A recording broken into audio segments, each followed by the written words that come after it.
Glória a Deus. Glória a Deus. Somente uns 10 minutos. Eu quero aqui trazer a palavra da verdade. Glória a Deus. Louvado seja Deus. Vamos aqui. 1 João, capítulo 2, versículo 25 a 26. Está escrito assim. Deus abençoe a todos. Está escrito assim. E esta é a promessa que Ele nos fez, a vida eterna. Verso 26. Estas coisas vos escrevi acerca dos que vos enganam. Glória a Deus. Meus queridos, para quem não sabe, João era discípulo amado. Nós estamos a falar do João Batista, estamos a falar de João, o amado.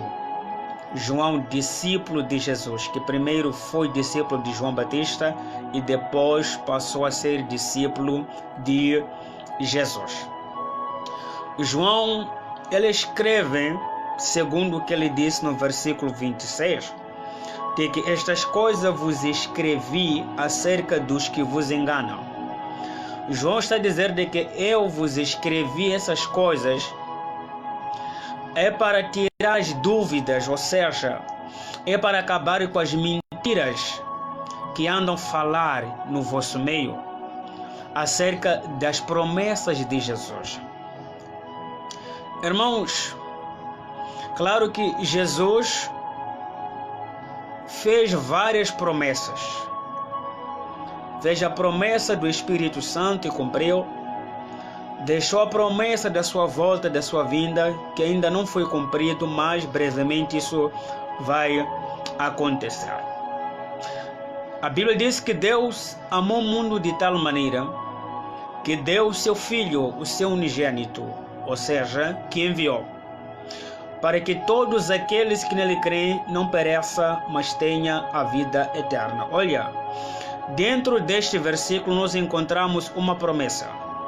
A promessa para todos aqueles que aceitarem o Filho de Deus. Que a promessa não é de prosperidade, não é de ouro, não é de prata, não, mas é da vida eterna. Estamos a dizer que na medida em que uma pessoa aceita Jesus como o Senhor e Salvador da sua vida e passa a fazer a sua vontade, ou seja, a vontade do Pai, essa pessoa tem um passaporte carimbado para a vida eterna, ou seja, essa pessoa já está salvo. Observe que quando Jesus aparece pela primeira vez pregando a palavra de Deus, Jesus, como que ele pregou? Ele disse que arrependei-vos porque é chegado o reino de Deus. Jesus não apresentou ouro, não apresentou prata. Quando Jesus se aproxima onde estava o Pedro, na praia, Jesus, quando começou a ir a pregar, observe que Jesus não disse assim de que, olha, vinde a mim e serão ricos. Vinde a mim, terão prosperidade. Nem porque nós não seremos prósperos, não. Porque Jesus não é como Satanás. Satanás, quando aparece diante de Jesus, Satanás, o que ele faz? Ele mostra o reino deste mundo, ele mostra a glória, ele mostra tudo que está no mundo, como ouro, como prata, como fama, como dinheiro, como outras coisas. Mas Jesus não fez isso. Jesus não fez isso. Satanás oferece tudo, menos a vida eterna. É por isso que há muitas pessoas que dizem assim, pastor, por que eu preciso de Jesus? Se eu tenho empresa, se eu tenho carro, se eu tenho família, se eu tenho emprego e tenho tudo que eu quero, preciso de Jesus para fazer o quê? Muitas pessoas não veem a importância de termos Jesus na nossa vida. Acredita de que existe um vazio na vida de todos aqueles que não têm Jesus. Não estou a falar aqui de ter a Bíblia. Não estou a falar aqui de ter objetos, de ter a cruz dentro de casa, de ter qualquer coisa. Não, estou a falar de ter Jesus no coração. Não estou a falar aqui só de ir para a igreja, também não. Porque hoje em dia, se nós procurarmos o mundo, nós vamos encontrar na igreja. As mesmas pessoas que na segunda-feira, se nós andarmos às 22 horas, às 0 hora ou às 21 horas, numa sexta-feira, encontramos a curtirem, encontramos no lugar dos ímpios, encontramos a fazer as abominações, encontramos a fazer coisas que não é lícito ser feito para aqueles que servem a Deus.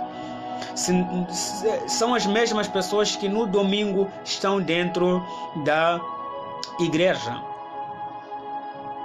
Muitas pessoas vão diante de Deus por causa de ouro.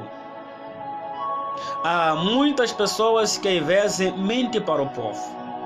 Pregamos o evangelho de que se você aceitar Jesus, você acredita que o emprego não será problema. Imagina esse tipo de evangelho, imagina esse tipo de mensagem. Uma pessoa vai, uau, eu há bom tempo que estou à procura de emprego, não encontro. Quer dizer, se eu aceitar Jesus hoje, logo ter emprego. Imagina se aquela pessoa aceita Jesus, faz 1 mês, 2 meses e ainda não aparece o emprego. O que essa pessoa vai dizer? Essa pessoa, primeiro, não vai mais dar crédito na pregação. Segundo, vai se sentir enganado e traído. Vai olhar para ti como mentiroso, como falso. Na verdade, nem todos nós seremos ricos, nem todos nós seremos prósperos, nem todos nós teremos empresas, nem todos nós trabalharemos. Não. O assunto principal, nós aceitamos Jesus por causa da vida eterna. Se você aceitar Jesus hoje, com certeza algumas coisas podem até continuar não dando certo na tua vida, mas a vida eterna é garantida para todos aqueles que aceitarem Jesus. A Bíblia não diz que Deus amou o mundo de tal maneira que deu seu Filho unigênito para que todos aqueles que nele creem tenham emprego, tenham carro, tenham casa, tenham ouro, tenham prata. Não. É a vida eterna. É a vida eterna. E João está a dizer de que, olha, a promessa que ele nos fez é da vida eterna. Jesus prometeu, se você lhe aceitar como Senhor e Salvador e fazer a sua vontade, você será salvo. Você terá a vida eterna. A Bíblia diz que vinde-me todos que estão cansados e oprimidos e sobrecarregados, e eu vos aliviarei. Aprendei de mim que sou manso e humilde de coração, e encontrareis descanso para a vossa alma. Olha que Jesus não está a obrigar ninguém a vir a Ele, mas sim está a dizer, você que está cansado, você que está oprimida, venham onde eu estou e aprendam de mim, porque eu sou manso e humilde de coração. Jesus está falando que Ele é humilde do coração, e nós encontraremos descanso para a nossa alma. Jesus nos está a dizer, se nós se aproximarmos a Ele, não vamos sofrer. Jesus nos está a dizer, se nós nos aproximarmos a Ele, não vamos passar fome. Jesus está a dizer de que a vossa alma terá descanso. A vantagem de aceitarmos Jesus é porque temos a vida eterna. Eu quero que você coloque na tua cabeça, eu quero que você venha a Jesus, não por causa dos bens materiais, não por causa de ouro, não por causa de prata, mas por causa da vida eterna. Nós aceitamos Jesus, nós servimos a Jesus. Claro que nós temos muitos motivos para abandonarmos, temos muitos motivos para pararmos, mas não vamos parar, não vamos parar, porque nós não aceitamos Jesus por acaso, não aceitamos Jesus por causa de ouro, não aceitamos Jesus por causa de prata, não aceitamos Jesus por causa de amizades, Não aceitamos Jesus por causa dos bens materiais. Aceitamos Jesus por causa da vida eterna. Para que no dia em que você morrer, para que no dia em que eu morrer, que a nossa alma encontre o lugar de descanso. É muito importante não aceitar ser corrompido. É muito importante não imitarmos as doutrinas do diabo. É muito importante sermos inteligentes, sermos prudentes como as serpentes, sermos espertos, porque o mundo já não está nada bem. Há muitas mentiras, as coisas estão a mudar. É mais importante permanecermos na palavra de Deus. Deus abençoa a sua vida de uma forma rica e poderosa. Não se esqueça, a Bíblia diz que assim como Moisés levantou a serpente no deserto, importa que o Filho do Homem seja também levantado, para que todos aqueles que nele creem não pereçam, mas tenham a vida eterna.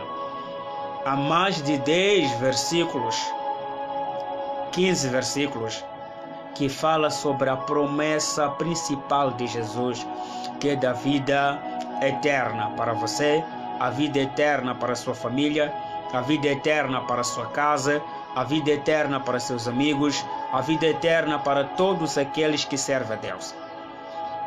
Nós não vamos para a igreja para brincar. Nós não vamos para a igreja para mostrar o que nós temos. Nós vamos servir a Deus. Não brinque de adorar a Deus. Não brinque de servir a Deus. Não brinque. A maioria das pessoas me julgam, me criticam, falam o que falam, mas eu sei quem eu sou. Sei quem eu sou. Brincadeira é que eu não trato. Não estamos para brincar. Nós não vamos levar as coisas do mundo e colocarmos na nossa presença. Eu tenho notado, às vezes, quando eu paro na paragem, quando eu vou na cidade, entre outros lugares, eu tenho observado como que um ser humano é tão mau. Não todos, mas a maioria. O amor para com o seu próximo já não há. A preocupação pelas ofertas está nos tirar de focos. Muitas pessoas estão a sair do foco por causa da preocupação pelas ofertas. Não é pecado ter oferta, não é pecado dar oferta, não é pecado dar dízimo. É necessário dar-se dízimo, dar-se oferta e recebermos essas coisas. Mas não são coisas principais. Estamos a esquecer do nosso propósito principal, da nossa missão principal, que é ganharmos vida, que é pregarmos o verdadeiro evangelho, o evangelho da graça, o evangelho do reino para as nações. Hoje em dia, o mundo, permitimos que o mundo entre dentro da igreja e o mundo, às vezes, está a contaminar as igrejas. Salvação da sua alma, salvação da sua vida. Repito, aceitamos Jesus por causa da salvação. Se as coisas der certo, glória a Deus. Se todos estarem contra você, glória a Deus. Se todos odiar de ti, glórias a Deus. Se todos não concordarem contigo, glórias a Deus. Se as coisas amargarem, glória a Deus. Então nós não deixamos Jesus. Deixamos amizades, deixamos família, deixamos outras coisas que tentam nos atrapalhar ou que tentam contaminar a nossa mente. Nós deixamos. Mas de Jesus nós nunca, jamais iremos abandonar. Muitas pessoas dizem que eu sou muito complicado. Muitas pessoas dizem que eu sou muito nervoso. Não é questão de eu ser nervoso. É questão de guardar a minha mente. Não aceito ser contaminado. Não aceito ser contaminado. Eu te pergunto agora, se eu te dizer assim, de que, olha, trair o seu marido é pecado. Isso é adultério. E você pode ir no inferno. O que a maioria das pessoas vão me dizer? Vão falar que eu estou a julgar. Estou a julgar que o meu pastor, na minha igreja, beber não é pecado. Na minha igreja, trair não é pecado. Na minha igreja, fazer isso não é pecado. Irmã, não tem nada a ver com a igreja. Não tem nada a ver com religião. Tem a ver com a Bíblia Sagrada. Existem pessoas que não vão pregar a verdade para você porque tem medo da forma que você vai reagir se ele pregar esse tipo de mensagem, e tem medo de te perder você. Mas nós não estamos por aí. Entenda, não é sobre o que todas as igrejas concordam, não é sobre as religiões concordam, não. É o que sobre a Bíblia.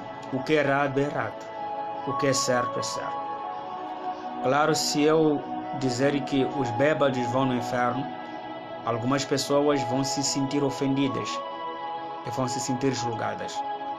Mas digo eu, de que não sou eu que escrevi que os bêbados não herdarão o reino dos céus. É a Bíblia. Se você se sente julgado por eu dizer isso aí, então zanga com a Bíblia. É melhor se arrepender se você se sente julgado por uma verdade. Porque tudo que a gente fala está na Bíblia. Apenas estamos a ser canal de Deus. Então Deus abençoe a sua vida de uma forma rica e poderosa. Próximo live eu estarei aqui a falar sobre os últimos dias, a diferença entre a vinda de Jesus e o fim do mundo. Então são duas coisas diferentes. A vinda de Jesus e o fim do mundo não são as mesmas coisas. Também estarei aqui a falar sobre quando que Jesus voltará. Não estou a falar do dia, não estou a falar da hora, porque a Bíblia diz que ninguém sabe o dia e ninguém sabe a hora. Mas Jesus deixou aí alguns sinais. Jesus deixou aí algumas coisas que deviam acontecer antes que Ele venha. Então, glória a Deus. Deus abençoe a sua vida de uma forma rica e poderosa. Até lá.